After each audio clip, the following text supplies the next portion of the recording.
नमस्कार, मैं श्रेया और आप देख रहे हैं डिजिटल इंडिया न्यूज की खबरें। अब बढ़ते हैं खबरों की ओर। अमेरिका ने पाकिस्तान को बताया आतंकी गतिविधियों की जमीन, भारत से संयम की अपील। अमेरिकी उपराष्ट्रपति जेडी वेंस ने पहलगाम आतंकी हमले पर चिंता जताई और पाकिस्तान का नाम लेते हुए कहा कि आतंकी उनकी जमीन से ऑपरेट करते हैं। उन्होंने भारत से संयम बरतते हुए क्षेत्रीय संघर्ष से बचने की सलाह दी है।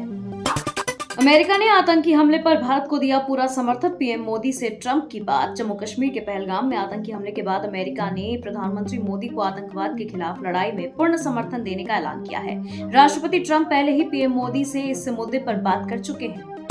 चार धाम यात्रा पर सुरक्षा कड़ी, केदारनाथ में हाई अलर्ट। पहलगाम हमले के बाद उत्तराखंड में चार धाम यात्रा रूट पर सुरक्षा बढ़ा दी गई है। केदारनाथ में 1000 से अधिक सुरक्षा कर्मी, बम निरोधक दस्ता और डॉग स्क्वाड तैनात हैं। 139 कैमरों से पूरे रूट की निगरानी हो रही है। कांग्रेस सीडब्ल्यूसी बैठक में पाकिस्तान के खिलाफ प्रस्ताव, संभव जातिगत जनगणना पर भी जोर। कांग्रेस की कार्यकारिणी बैठक में पहलगाम हमले पर पाकिस्तान के खिलाफ कड़े एक्शन का प्रस्ताव पेश हो सकता है। साथ ही जातिगत जनगणना के लिए फंड और समय सीमा तय करने की मांग को भी शामिल किया जा सकता है। बिहार चुनाव की तैयारी में जुटी सुबह सपा, शाह की मुलाकात पर सीटों की चर्चा।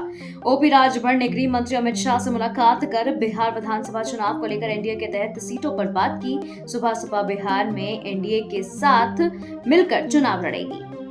तिहाड़ जेल में चल रहे वसूली रैकेट पर ऐसी सख्त, सीबीआई को जांच का आदेश। दिल्ली हाई कोर्ट ने तिहाड़ जेल में चल रहे वसूली रैकेट पर सख्ती दिखाते हुए सीबीआई को 3 महीने में प्रारंभिक जांच रिपोर्ट देने का निर्देश दिया। इसमें कैदियों और जेल अधिकारियों की मिलीभगत पाई गई है।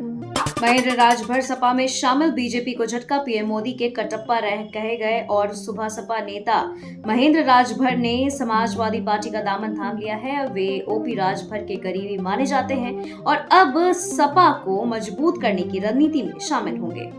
रॉबर्ट वाड्रा के बयान पर हाईकोर्ट का दखल से इनकार, याची को वैकल्पिक उपाय अपनाने को कहा।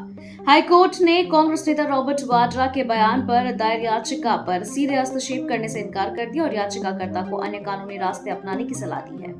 जातिगत जनगणना पर मायावती का बीजेपी और कांग्रेस दोनों पर हमला। बसपा सुप्रीमो मायावती ने बीजेपी और कांग्रेस दोनों पर बहुजन विरोधी रवैये का आरोप लगाया है। उन्होंने कहा कि जातीय जनगणना का श्रेय लेने की होड़ में दोनों दल अब ओबीसी हितैषी दिखने की कोशिश कर रहे हैं। फसलों की क्षति पर सीएम योगी सख्त, 24 घंटे में मुआवजा देने का निर्देश। उत्तर प्रदेश में बारिश और तूफान से फसलों को हुए नुकसान के बाद मुख्यमंत्री योगी ने जिलाधिकारियों को आदेश दिया कि वे तुरंत सर्वे कर 24 घंटे में पीड़ित किसानों को मुआवजा दें। खबरों के सिलसिलों में फिलहाल इतना ही। बने रहे डिजिटल इंडिया न्यूज के साथ। नमस्कार।